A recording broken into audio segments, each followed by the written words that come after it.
Hey nerds, Farmer Jesse here. Welcome to Growers Daily, your daily dose of ecological farming insight. It is Friday, July 24th, 2026, and today we are talking about pigweed living its best life, unfortunately, curing onions as a little in the field sesh, and it's Feedback Friday. So let's do it.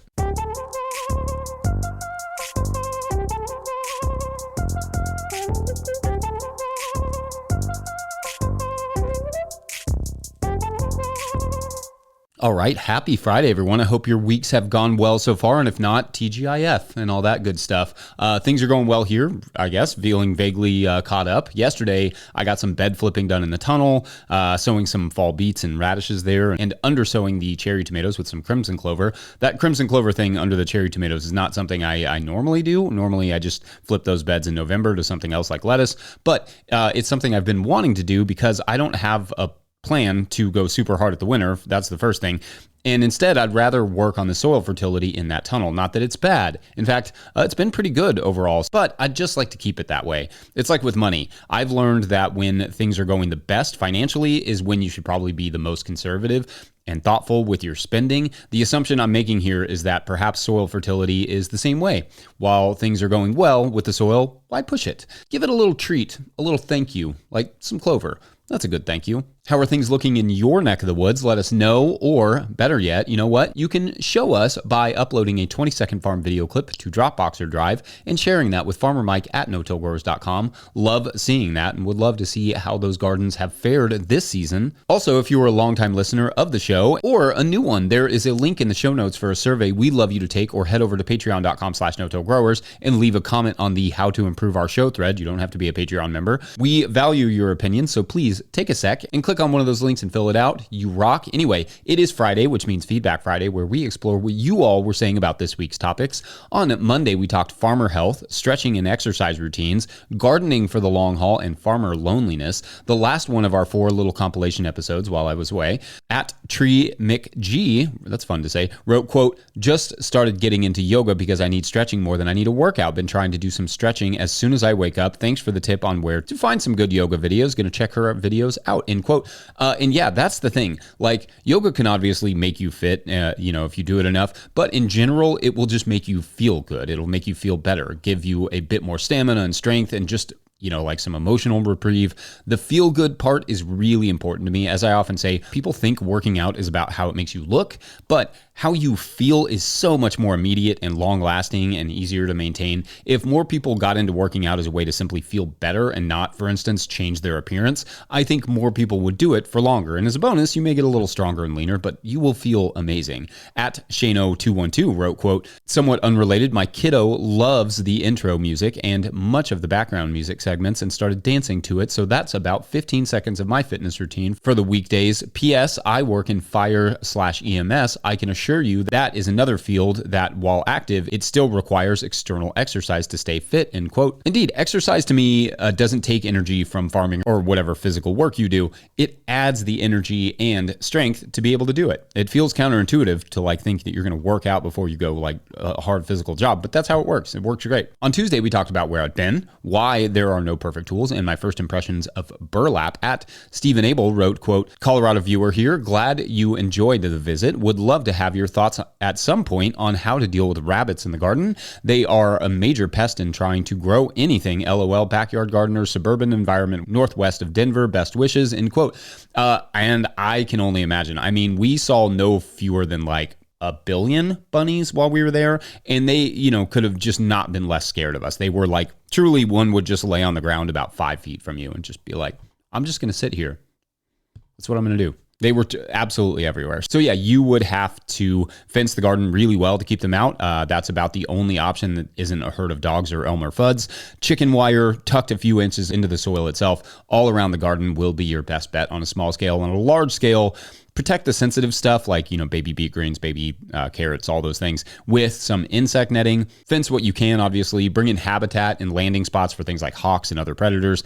That's about it. At Snowflake Farm wrote, quote, hey, Jessica, gotta love you some autocorrect. Hey, Jessica, I had a similar experience with the 10-ounce burlap, even folding it over and putting down 2 layers in one case, and had relatively the same results you did with the weeds coming through it. The area where I doubled it up was marginally better, but You can't use a tool at all on top of it.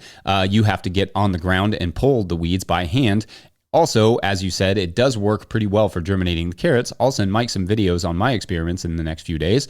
You should get a kick out of it, end quote. And yeah, the thing is, even under great weed control, like if you put the burlap down over a bed that you feel like your weed control is on point, something is still going to germinate under that burlap because there's so much light making it through. It's holding in the moisture. It's perfect germination conditions. So because there is so much light, making it through, though, even if you were sort of popping up the burlap every week just to keep the stuff from like poking through it, which I was, you will wind up with giant plants underneath that have to be dealt with, even I imagine with the 2-ounce burlap. On Wednesday, we did a little winter squash show. At Philiflom asked, quote, how do you feel about cattle panel arches over pathways for growing, vining winter squash from, end quote. And I feel like it looks super cool. I don't think it's entirely practical, but on a small scale, sure. And heck, I guess I could see, a world where someone needs shade and wants like some gourds or something to grow above them and grows an arch over a bed of lettuce or something like that in the middle of the summer on a commercial scale. In general, though, I don't know that it would be very practical, but I've been proven wrong before. It always looks super cool and super fun to me, though. Also that day, in the intro, I showed a few clips of how the garden changed over the past week, and at Miriam Pendleton noted, quote, interesting that the milpa plot showed the least difference, at least in the clip, than the other beds, engineered to not need as much human intervention, perhaps, end quote. And indeed, it visibly changed the least. It's a little taller, like the sunflowers and all that stuff on the edge are a little taller, which is hard to tell from the video. Like, look, I can't even touch the top of this sunflower. And look at how much taller that sunflower is. There are green beans now. The corn is starting to come on. The squash is, picking up pace. But for the most part, it's just like happy and healthy and cruising along. Easiest plot I have this season. Won't make any money, but it will grow a decent amount of food in a small space. And it's absolutely loaded with bugs and bees and all the rest. Honestly, it's my favorite area of the garden 2 years in a row. So shouts to the milpa patch. Then on Thursday, we talked about raw manure, cyclospora, organizing seeds, and mint. At Bill Smith asked, quote, did I see you spraying chemicals? You're a no-tail and you're spraying chemicals, end quote. So I am indeed a no-tail. But no, you saw me spraying a compost tea, in fact. Never used any sides, CIDES, on this farm, but I've used lots of Krobes. On seed storage, at Oak Knob Farm wrote, quote, for seed storage, I use plastic cases that are designed to hold photos. It's basically a clear briefcase with about a dozen smaller cases inside. That happened to be the perfect size to store seed packets. I label each inner box with the vegetable families, so all my tomatoes or lettuce, etc., are in their own container, end quote. Yeah, that's a great idea. On the larger scales, you can also, get those little like filing totes to help with larger seed packets. Several good ideas in the comments there. That day, Farmer Mike also shared that he had an abundance of overripe squash, and lots of people weighed in on that. At John Rozier wrote, quote, thanks for getting to my question on the seed storage, and also for any commenters who also have helpful advice. A quick suggestion for Farmer Mike with his excess overripe squash: check with your local food banks, soup kitchens, homeless shelters, etc. They make the best with what they have to work with. They know how to make do with whatever they have. Keep up the good work. Your garden looks a lot more weed-free than mine does this year, end quote. And for sure, feeding it to livestock, composting it, sending it to a food bank, I think all of those are fair game and great ideas. Great stuff as always this week, friends. Nice to get back in the swing of things after the week away. We're going to take a quick break, and when we come back, pigs, but in weed form. Whew. BRB. Imagining the weeds like snorting. That would be horrifying. Good evening, Jesse and the rest of the No-Till gang. My name is Alex. This is 5A, Allenton, Wisconsin. We just moved in at the beginning of March of this year, and this is my progress so far in my home garden. Whole bunch of weeds, whole bunch of work, but a whole bunch of promise. Cheers, guys. Love the show. Take care, everyone. Farmer Claire Coleman here from the Winter Growers Podcast. Did you know that I also founded Real Farmer Care, a nonprofit that supports farmer well-being? From my own experiences farming, I knew firsthand that this type of support was missing from ag, so I decided to do something about it. As of today, there are over 500 farmer recipients of a $100 self-care award, with more applying daily. If you'd like to help, each $100 donated supports one new farmer. Visit realfarmercare.com to donate and learn more. Again, that's realfarmercare.com.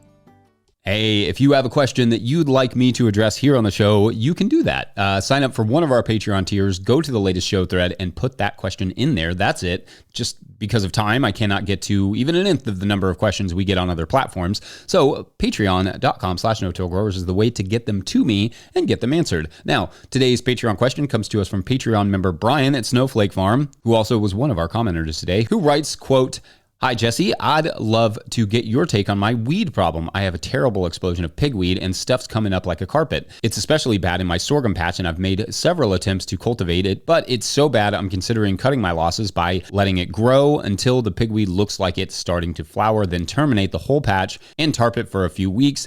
Any tips or alternatives would be greatly appreciated. Thanks again for all you do. Also, still haven't missed an episode, but I am listening to the podcast now because, gardening." End quote. All right. Thanks, Brian. First off, pigweed is a really difficult one. In terms of its history, amaranths such as pigweed have a rich tradition throughout the Americas dating back like 6,000 years or more, where it was domesticated and spread for its abundant seeds. In places you don't want it, though, like in a garden with other plants, it's the worst. Perhaps because of the selection through the millennia, the seed heads can contain 25,000 to 100,000 seeds. That's like per plant. And so with emphasis, the first thing that needs to be said is that whatever you do, do not let it go to seed. I hate culling crops, like getting rid of a crop just because, there's weeds in it. You saw me do it the other day with the winter squash, but I just chalk that crop up to an expensive cover crop and move on because the weeds are the reason you have to cull it in the first place. You definitely don't want to just deal with that, again next year. In fact, what is likely happening from Brian here is that the pigweed at some point has gone to seed and put down hundreds of thousands of seeds, thus the never-ending carpet. And because it's a shallow germinator, every time you cultivate the soil, you bring up new pigweed seed. So what can you do? Well, cultivate. You are going to have to kill potentially millions of plants. And in fact, you're also going to want to bring up some of the weed seeds right below the surface and kill those too. A tarping won't do it all, like maybe the first level of seeds, but as soon as you bring up any new soil at all, like disturb the soil at all, when transplanting, you're back to square one and having to cultivate. Pigweed is cruel like that. So for me, you kind of do want to actively bring some of it up to be able to kill it. So what it would look like for me is to mow it super low to the ground, then take a power harrow or a tiller or whatever with a precision depth roller preferably and kill the first flush just right at the, you don't want to go too deep. You want to go just a few inches, water it or allow for some rain, allow it to germinate and then do that cultivation again. And then I'd tarp it and then I'd plant a cover crop for the winter coming up this fall. Then next year, I would not work that soil any deeper than I did the last time when I killed the pigweed the year before. And you should be good to go as long as you're like a vigilant cultivator until, you never see another pigweed plant again. Anyway, it's a brutal weed. It does not really care about flame weeding, and even a small amount of disturbance will bring it back to life. So that's my take. Kill it, but also invite more seeds to the surface to kill them as well until it is rightly killed. The biggest rule, especially in the first few years of farming, is no seed rain. Pull every weed that you can, get rid of them, and don't let them go to seed at all. That is especially true of pigweed, which is not only abundant in seeds, but grows back from the stems quite easily during the season if you mow it or whatever. What say you all? Let us know. And while you do that in the comments section, I'm going to have a spot of tea in the break room, which is right here where I'm sitting, I guess. Break room back. Want to harvest seeds adapted to your farm, but you're thinking, look, I have a market farm to run. I'm way too busy weeding and picking tomatoes. I'm Dan Briesbla, and I'm here to tell you that you can grow seed on your farm without losing your mind. On the Seed Farmer podcast and in my book, The Seed Farmer, I share exactly how busy growers make seed crops work alongside a bustling farm business. Find The Seed Farmer wherever you get your books and podcasts. Go grow some seeds. All right, so we're going to venture out to the field today to talk about how to cure onions. And our system must work because we've successfully been eating onions all the way through February these last few years. And like I say in the video, I don't grow storage onions in general. I grow mostly candy onions, which are not known for their storage, with a handful of red onions, which are better storers, and shallots. Anyway, here's what that looks like for us in the field. Enjoy. All right, so you'll remember a few weeks ago, not even a few weeks ago, a couple weeks ago, I harvested our onions, and I finished that right before we went on our trip to Colorado. And basically, I thought I would talk just for a second about curing onions, because it's not that hard. We've done it for years, and we've had great success where we're eating onions all the way into like January and February. And these aren't like storage onions. These are all just candy onions. So mostly, I mean, these are candy onions. We've got shallots here and some red onions. But for the most part, like, these are the candy onions. These are actually ones that I bred the seed from. So that's kind of a trial that I'm doing. And then these are seed that I bought from Johnny. But anyway, what you can do with curing onions, there's a few different things to think about. One is I put them out on a table, but I put them up on trays so that they have air underneath of them. I don't want them sitting in their own like moisture and rotting or anything. So I kind of want air underneath and above them. Just one layer. I wouldn't really stack them too high. I mean, some of these are kind of sitting on other onions or something, but not really a big deal. Some people will lay them out in the field, but I wouldn't do that in a place like Kentucky because we're just so wet, right? Like the air is so wet right now that the stems on these are wet, even though they're dry, right? Like in the afternoon, this will all be dry, but in the morning, the air is so wet. All these stems are still wet. So we don't leave them in the field. Some people will just will harvest them and set them down and then let them cure that way. You couldn't do that in Kentucky. It's just too wet. So for us, what we do is we put them on this table. We leave them here for about, 2 weeks, give or take. We just check them. And in the afternoon, like these aren't cured all the way, right? So you can see that green. But like in the afternoon, what we'll do is we'll come through and we'll start feeling for, basically just crispness. I wouldn't be able to do it now, but this onion in the afternoon may be perfectly cured. And then at which point, let me set this down for a second. At which point I would come through and I would just pop the tops off. You know, they'd be dry, so they'd fall off pretty easy. So I just pop the tops off, maybe clean off a little bit of that, and I set them in a bin and I set them in our cooler. And the whole idea there is that I want to leave some of this paper on just to protect them. And the paper also in storage helps to moderate that moisture a little bit, I find. I do take the stem off, but I can't really do that right now because, like I said, it's still a little bit too wet. In the afternoon, probably starting in the next couple days, what I'll do is I'll just come through, I'll pop all the stems off, and I'll put these in a bin, in a tote, and I'll put that in our cooler, in our walk-in cooler, and it'll stay, just below 40 degrees for basically until they're done, until they start sprouting again in the spring.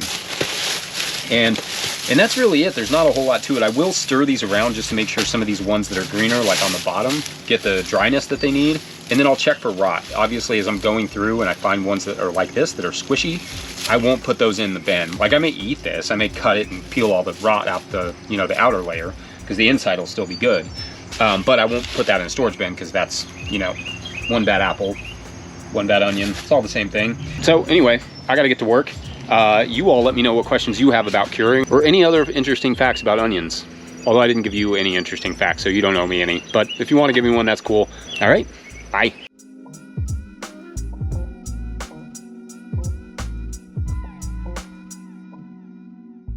All right, I hope that was a fun trip to the garden with me, or the greenhouse at least. Otherwise, I think that's it for this Friday. Don't forget that your donations go to making this show and all of our work possible, and there are links for how to do that in the show notes. But also, you get a sweet, sweet tax break because we are a nonprofit 501c3. So everyone wins, and winning is the point of farming. Facts. Please make sure to like and subscribe and or follow wherever you're getting this podcast. All you have to do is click on the screen. For real, that matters to us. Enormous thank you to all of our show sponsors. And if you'd ever like to sponsor the show, you could reach out to Farmer Michelle at no-till-growers.com. Big thank you to Michelle. Big thank you to the No-Till Growers Board of Directors. Huge shouts to Willie Breeding for the theme music, Mike Hilbert for the production help and editing, and my wife Hannah for absolutely everything in the world. Also, shouts to Epidemic Sound for the background music that you can hear. Break time.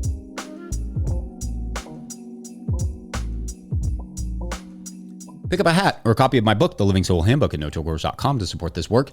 Big thank you to everyone over at patreon.com/no-tillgrowers, where at a certain level, or if you just bump up from one level to another, you sign up in the month of July, you get a shout on the show. So big shout outs today to Jacob Paulus, something close to that, Jeff Vrendenberg, Hudson Carter, Bill Price, Alex and Oliver, Dwight Yoder, Doug and Ian at Grindstone Farms. Shouts to you all for all of your support. All right, so on Tuesday was the last time we started the story, we learned of a mountain girl named Lindsay who had a predilection for just scampering off. Very adventurous is a description we like in a kid, but maybe not so much when we live deep in the mountains and that kid is 4. Anyway, one morning while Lindsay's parents were off doing some basic chores, Lindsay scampers off into the woods and is immediately lost. Her parents begin to call for her, but at this point, she's fast enough and, just undeterred enough by the fact that the woods are big and scary that she's far enough away and she can't even hear her parents. But who does hear them?